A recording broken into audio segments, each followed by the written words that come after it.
Trib Live Radio presents the Ben Lovejoy Show, the on-ice inside perspective on this season's Pens team with Pittsburgh Penguins defenseman number 6, Ben Lovejoy. Lovejoy shoots, he scores!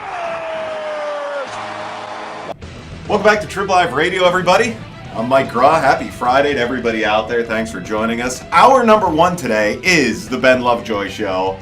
Ben, if you heard the intro there, the best hockey talk in town, you got a lot of pressure to live up to here. I do have a lot of pressure. Because it's not going to be coming from me. You've got to provide the best hockey talk in town if this is going to work out. That combined with we're on camera for the first time. We didn't film this last time? We did not. This is just two intimidating things coming at me right now. You know who only gets the filming treatment? You and the porn stars that we interview that are dancing at Blush on Fridays. Those are the only people that get the full camera treatment and Can I get invited back for those interviews? Yeah, next Friday. Yeah, sure. Anytime you want to come in, we'll pretend you're an intern or something for one of the shows. All right. I need some kind of help because those are just horribly awkward 20 minutes every single time I try to do it. I'm not completely comfortable with the Blush dancers. You have a lot in common, I bet. Yeah, we have very similar backgrounds, me and a lot of those girls. You may have some experience watching some of them. I've been known to step into Blush once or twice. I feel terrible about myself every single time I do it, but that doesn't stop me entirely. I am. I've been skating for a better part of 3 weeks now, probably over 3 weeks. And that's what I've been doing. I've been skating for a while. It was no pucks, and then we graduated to one-handed, which I would argue that I'm going to be one of the best one-handed hockey players in the NHL when I come back. Very nice. Yes, I would put myself up there with most people. Yeah. And then once I had a doctor's appointment where I was able to just wear the small splint to skate. Now I'm back to two hands. So I'm getting better. I'm not ready to go yet. I think I am.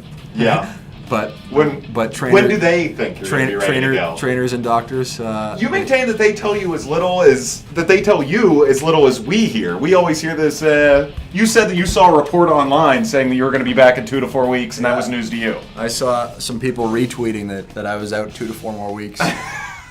Which is great, and I'm excited. I try not to follow anyone pertaining to Pittsburgh hockey. I don't like seeing it. I don't want. Why is that? Because I don't want. It's the same reason I turn off Pittsburgh sports radio when you guys start talking about hockey. I don't want to hear your opinion. I know. Screw you, Ben. I know what's going on in the locker room. I know what's going on outside or inside the things.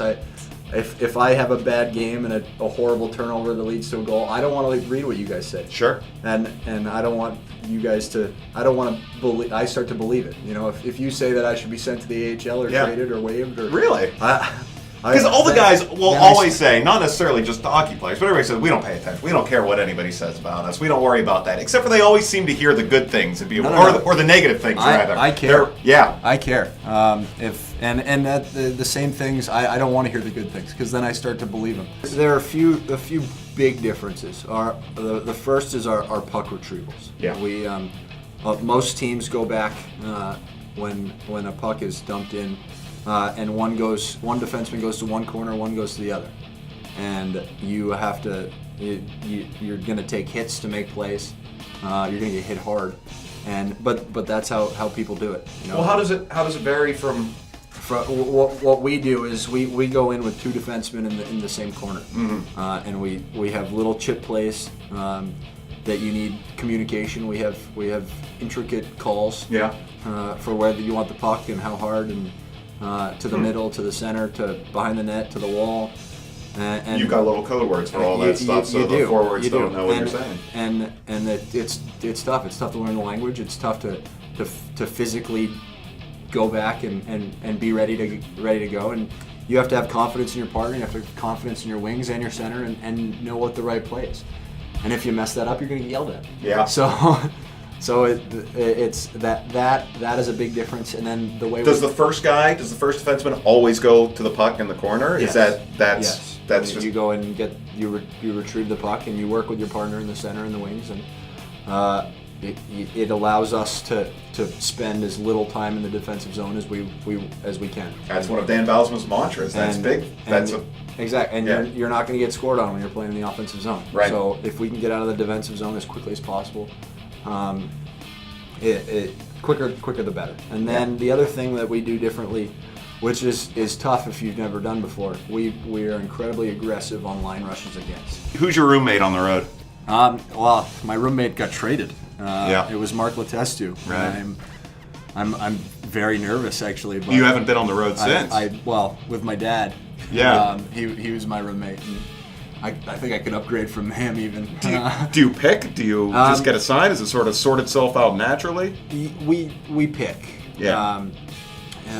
When we were first thrown in there, or when we first made the team, it was kind of randomly our director of team services picked who we room with, and I was with Tyler Kennedy for one night, and both of us mutually decided that we were horrible roommates together. What's that? He would snore and wake me up, and I would roll over and yell and not be able to sleep. So I'd be with all of your snoring anger directed at people. You better be silent as a church mouse while you're sleeping, because you seem to get pretty angry at people that make noise. I am not, but so I'd thrash in bed and be pissed off that he's snoring and I couldn't sleep because of it. And when I'm thrashing around, I'd wake him up. Yeah. So because I'd be loud and pissed off that he wasn't. So then he'd be up. So then he'd stop snoring and I'd fall asleep. While he was awake, he'd stop snoring, and I'd fall asleep, and then he'd fall asleep and start snoring loudly again, and then I'd start. So it was just a never-ending cycle. I don't think either of us got any sleep. It was for the third game in New Jersey.